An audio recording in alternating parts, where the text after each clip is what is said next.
Hello and welcome back to part 30 of how to make a HexTile board game in Unreal Engine 5. As a reminder, I have a Discord link in the description. Join it if you got any questions, need help. It's the best place we can go. We can share screenshots and all that. And if you really want to support the channel, what I would really appreciate is if you can take the time, go to Steam and wishlist my game, Conquest of Kings. This is the board game style game I'm working on, along with doing this tutorial series. So if you give it a wishlist, it'd be a big help. So in this video, we're going to continue on with buying units. We did a lot of the preparatory work in the last video, and now I actually want to spawn the units. So to start, let's go into our WB unit buy menu. So we set all this up where you click on the buy button, does some logic where it's checking, do you have enough gold? Is there too many units on the tile? And then we actually buy the unit, which comes back to our player controller. And then we run the event through the game mode, which we haven't built out. The first thing I want to do, flipping back to our PC turn base, is actually deduct the gold from our player controller when we buy that unit, because right now we're not doing that. And I'm starting off with a default of 5 gold. Right, might make this different in the actual live game, but for testing purposes, I want to start with something. So the first thing we have to do in our WB unit buy menu, we have these child widgets, which are our cards for our units. So if we click on one of these cards, WB card unit, hit edit, it'll open it up in your editor tab. And in this card, right, we have variables for attack, defense, and cost. And that is all deriving from this data table that we set up in one of the previous videos. So what we really need to get from this child card widget is this cost, so we know how much gold to deduct from the player controller. So just want to pull this up to remind you where we're storing that. So if we come back to our WB unit buy menu, head into the graph, when we're clicking on the buttons for footman, spearman, swordman, right, we're running that logic through the child, or at least getting some, right, and we're already getting our cost, this gold check. So I think what I want to do is in our buy unit server running through the player controller, let's add a new input, and let's make this of type integer. I'm just going to call this cost. Ideally, I'd spell it right. There we go. And now when we head back, let's compile that to our WB unit menu. Now we have this input into the event, and we can just pull off this and drag this over. And what I really like about this method is it's all driving from a data table, so that CSV file that you have saved locally, so easily adjustable and scalable too, right? As you add more units, you can just duplicate this logic. And you're really just changing enumerations. Whoops. Let's bring this. Okay. So now we're passing through the cost to the player controller so we can deduct it from their gold. File save. Okay, so let's come back to our player controller and let's make a new function. And let's call this deduct gold. And actually, you know what? I'm going to call this change gold, because when we, or maybe add / deduct. Yeah, see that. Because we can reuse the same function for some of our own mechanics when we're gaining gold. So might as well do it for bold. So let's just call this add minus gold. Or maybe gold change. That's better. So in this input, we will add, let me think about this. So I want this to work for when you collect gold, you'd want to add, but when you're buying units, you want to deduct. So let's go back to our WB unit menu. So right now, this is passing through a positive cost. So I think the easiest way to do this is let's just multiply this by -1.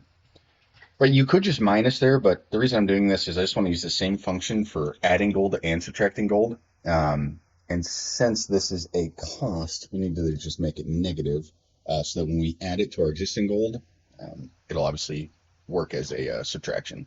So now this will pass through a negative value, and that'll pass through to our player controller, and then it will be doing a negative plus our current gold. So let's grab our S player info, come off this, break it, and we can do our gold as pin, and then just plug that in here. Then grab this S player again, do set members, and the member we want is our gold. and we can just connect this all up. And then I always try to do this, but just do a return node. Boom. And what I'm thinking about is we need to update our player card. We'll come back to that after. I got to relook at how we're handling that logic. Okay, so let's go back to our event graph in our player controller. So we're buying a unit.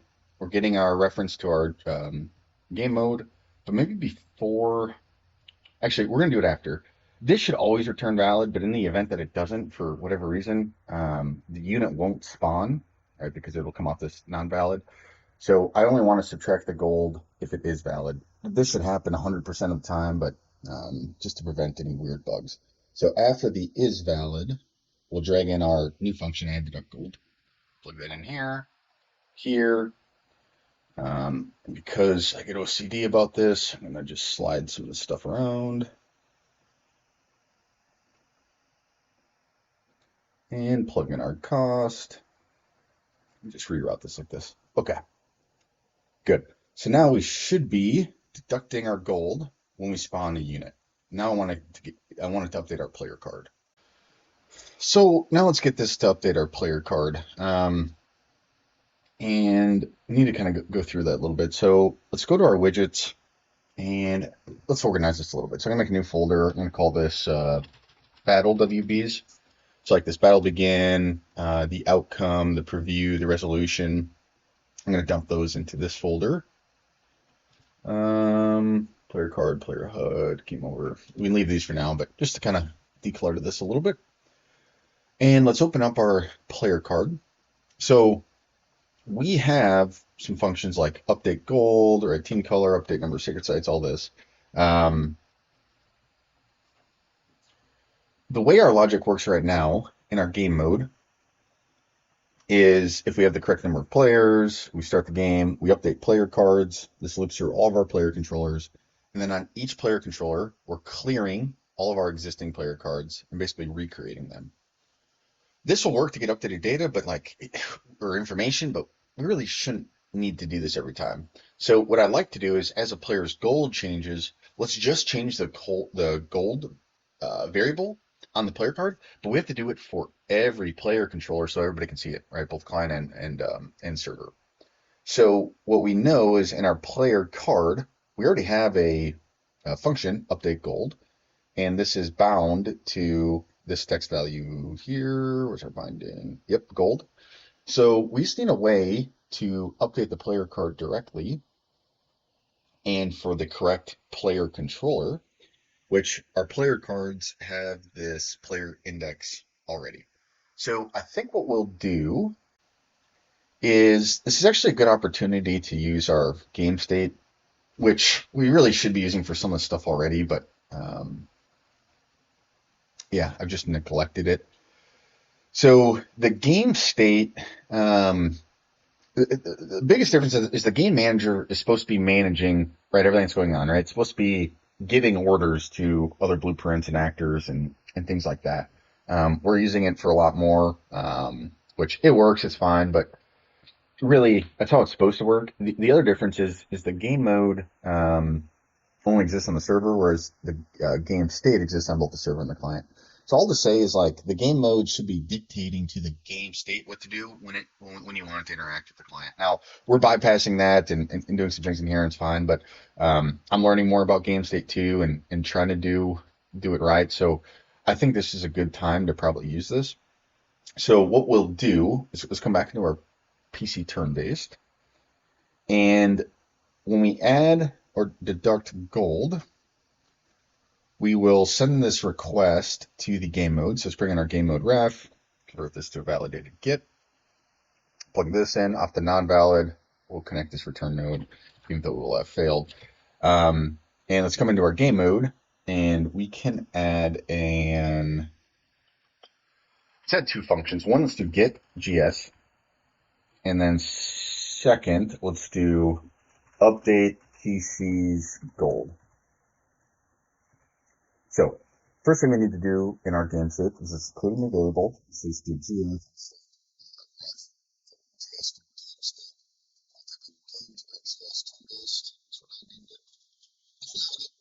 You can do this on your game mode. So what we'll do, let's bring in our new variable to get, convert to a validated get. If it's not valid, then let's plug in our function for get.gs. And let's open this up. And so this is like the first time we have to use our game state. This will run through. So let's do search get game state, and then cast to GS turn based. Plug this in, and let's set this to this, and then again return nodes. Oops. And this is where return nodes are actually really important. So the reason I like using return nodes is in a function like this, where this will be actually like, over here we'll build out the logic for updating the player cards. But if we don't have the game state, we need to get the game state, right? That's what we're doing. The way the return node works is it will not progress past this until it hits the return node. If you don't have this, right, it can run simultaneously, which means it can run before you actually get the game state, and so it won't work. Hopefully that makes sense, but it just helps with some of the synchronization and timing, having these return nodes at the end of the function, so that runs in sequence, not in parallel. So let's go to our game state and let's add a function, and let's do update PC's gold. And I'm going to come into our game mode again, and we have under general this PC list. I'm going to copy this, come into our game state, click the variables, paste it. And I'm going to do, well, let me think about this. We really need to set this. This isn't the best way. We'll fix this up later, but I'm going to do our set here in this update PC gold. We should really be doing this somewhere else, maybe at the start of the game, but we'll fix this later. So plug this in. I'll do a for each loop. Okay, and before I forget, let's come back to the game mode, get our GS rev, and do update PC's gold. Plug this in, and grab our PC list here. And then let's do a turn node. Good. Okay. So what we want to do is let's add an input here, and this will be PC index. And you know what? We can actually do update PC. Yeah, let's just do gold. Okay, this is fine. And let's add another variable, and we'll do new gold. And bring this up. So this PC index will be the player controller that has the new gold value, and this will be the new gold value, and then this will update in everybody's player card. So we come back into our GM turn base. We need to get these variables. So let's just plug these pins in.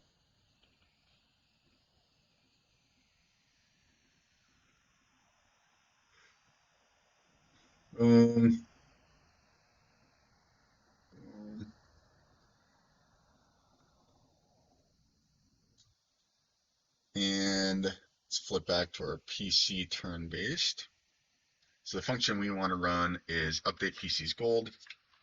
So update PC's gold. And we can get actually let's just use our player info. So get player info, break it. And let's grab our gold and our player index, pass these through. And plug in this return node there. Come back into here. This is passing through.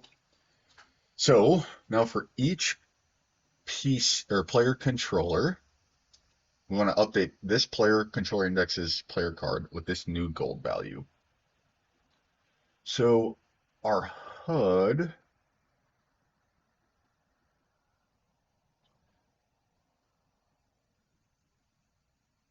so I think what we want to do,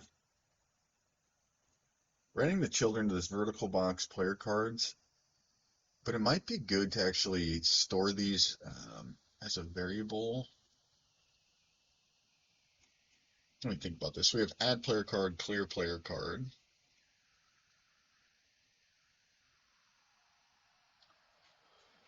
Let's do update. Let's change this to P cards gold.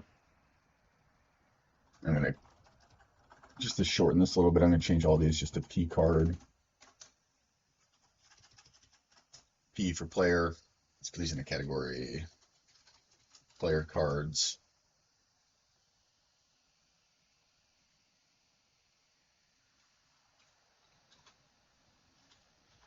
So in our vertical box player cards, we can get children,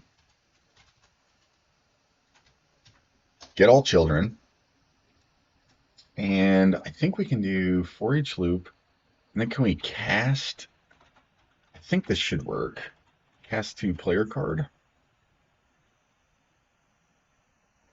So what we want to do is we want to run through all of our children, and we're trying to find the player card that is the same player index as the player controller with the new gold value, if that makes sense.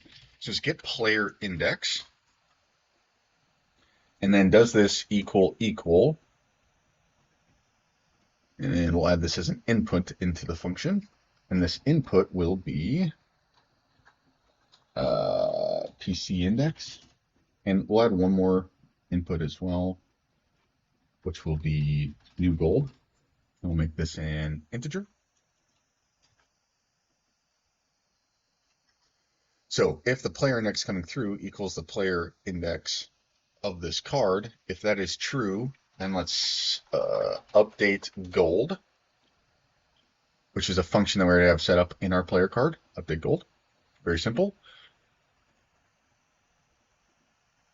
And we will update it to our new gold. And I forgot to add in our branch. So we'll do a branch.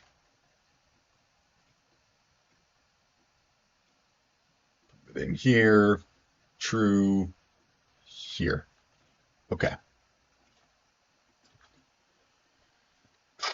Okay. This logic should work. And then off of this completed, do a return node. Okay. So now how do we go from our game state to the widget? I think it'd probably be best to do a custom event on our PC turn-based. So let's come into our event graph, and we have this little box here, update player cards. Let's do a custom event, update P card gold C. And I have this run on the owning client and reliable.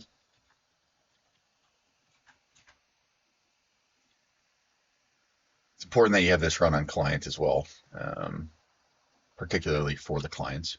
Let's get our HUD. I did a validated get, and then we'll do update P cards gold. Plug this in, back to our game state. Update P card gold.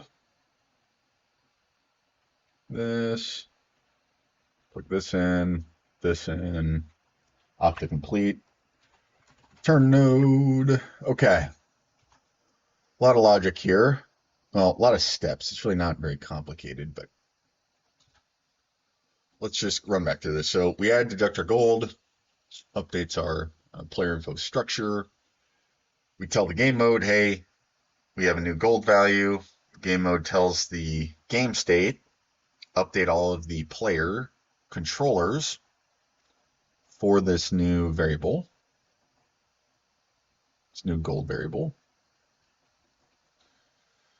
Then this goes to each player controller's client version, where it can access the HUD and updates the P card. And all of this happens when we buy a unit. Let's see. Yep, add deduct. Okay, so unit won't spawn yet, but that's next. But let's just make sure this works. We'll get 2. Here's our server. We've got 5 gold. Click on our keep. So if we buy a spearman, it should go down to 3. Cool. Okay, Alex went from 5 to 3. And let's pull up our client. Client sees it as well, really small, but this is a 3, there's a 5. When the client does, let's do a footman, this should go from 5 to 4. 5, 4, boom, boom. Very good. Keep clicking it, going all the way through. All this works. Okay, then by the footman. Good. So hopefully you're able to follow along with that. Let me know in either Discord or the comments below if you weren't. But this is a better way to update our player cards, right? Versus removing them, re-adding them. That's a lot easier. But this is really the right way. And even when you capture a new, a new farm, a sacred site, it's just more efficient. Now, I don't think this is going to be killing your game's efficiency and kill the frames per second by half or anything. So it's probably not that big of a deal, but I think this is the appropriate way to do something like this. So that's why I implemented it here. Okay, last piece of business here then is we have our game mode. Actually, let's go to our player controller. When we event graph. Okay, so player controller, we're buying a new unit, we're spawning a bot unit. I think this should actually be pretty simple. So we have this spawn tile. This is our keep. If you open up your BP hex tile, not the manager, the actual tile, let me close out some of this other junk. I think I'm done with the game state. Done with this. In our hex tile, close some of the stuff, we have some events that we created at the very beginning for the units that start in the game. Spawn unit footman, spawn unit spearman, spawn unit swordsman. Right, and it can do this multiple times. We'll just be doing it once. But it's checking can the unit go on, which is a redundant check, but that's fine. Finds location to spawn that unit in. Actually spawns that unit in that location. Sets their player index. And sets that unit's owning tile. What is going on here? It's just so ugly. Whatever. Okay, so my point is we already have this logic built out, which is great. So we can reuse that in our game mode. So off this spawn tile, well, actually first off this unit type, let's do a switch on enumeration because we have a different function for each type of unit, right? Footman, spearman, swordsman. Now off the spawn tile, let's do spawn footman, spawn unit footman. Put this in like this.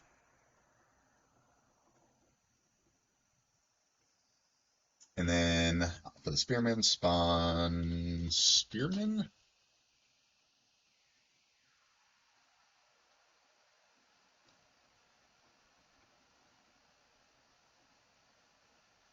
And then lastly, spawn swordsman. And for all of these will be 1. Actually, we don't even need this owning player controller because the tile holds that, so we can kill that. Which I think will break something maybe in here. Yeah. Get rid of this, there. Player controller doesn't compile because it had that plugged in to the function, but that function doesn't exist. Or the function exists, but the input variable doesn't. And we're just doing 1, and you can buy 2 units at a time, but it'll just run this logic 1 at a time. Okay, and then let's add some return nodes.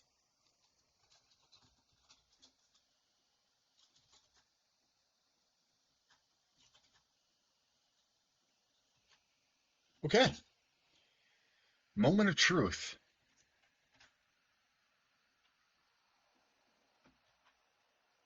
Click buy. Okay, so so we have a swordsman and a spearman. Let's buy a footman. There he is. And as the server, let's just make sure he can see it on the client side. He can. 3 units there. And the client can see it on the server side, which is beautiful. What I'm noticing, right, is like when you buy the unit, right, you don't get any feedback. This is an interesting bug. So this is, it's not a bug. Click on the wrong one. Okay.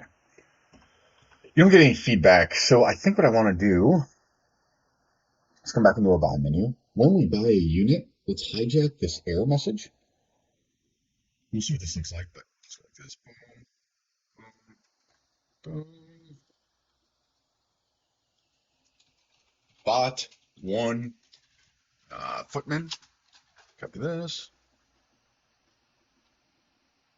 bought one spearman. Just something, right? Like, what you'll probably do is maybe add like, a little bit of flash or something, or sound would be good, but um, this also works too. So as a client, bought one footman. You play around with the colors of the animation, do some things different, but just for a little bit of feedback would be good. Cool. So we have units spawning. Our gold is deducting for both the server and the client onto the player card. Um, let's just do a quick test to make sure that this works for all 4 players. I don't know if we've done a 4-player test in a while, so this should be fun. So we got 3, 2, 1. Okay. So here's our server. It's got a swordsman, or yeah, swordsman and a spearman. Or no, footman and a spearman. It's by swordsman. Okay. And let's grab like client 2, green player. Actually, okay, so one bug is there's not many player cards, which is not good. Oh, I know what I did. Close out. Yeah, a whole bunch of errors. Go to your game mode, max number of players per game, switch that to 4. I forgot we changed that to 2. So now, hopefully this all works.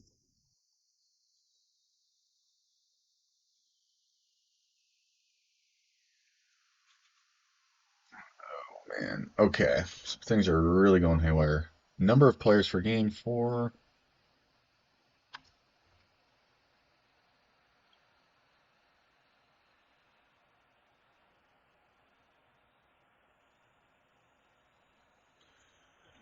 Okay, we got a lot of errors for the 4 players, which is good. So I think I'm actually going to stop the video here. We've been going for about 20 minutes or so. We've got unit spawning. It's working for the 1v1, but we've obviously got some issues when we try to expand this up to 4. So I'm going to spend a little bit of time going through what these issues are, and then our next video will be debugging everything for 4 players and just making sure everything works. But yeah, good progress today. We've got units spawning. You can buy units now. All that's good. Now we just got to do some bug fixes on the 4-player piece of this, which will be in our next video. But yeah, as a reminder, please join the Discord. Please give Conquest of Kings a wish list on Steam. If you're not subscribed, please subscribe, like the video, and comment if you need help. Thank you.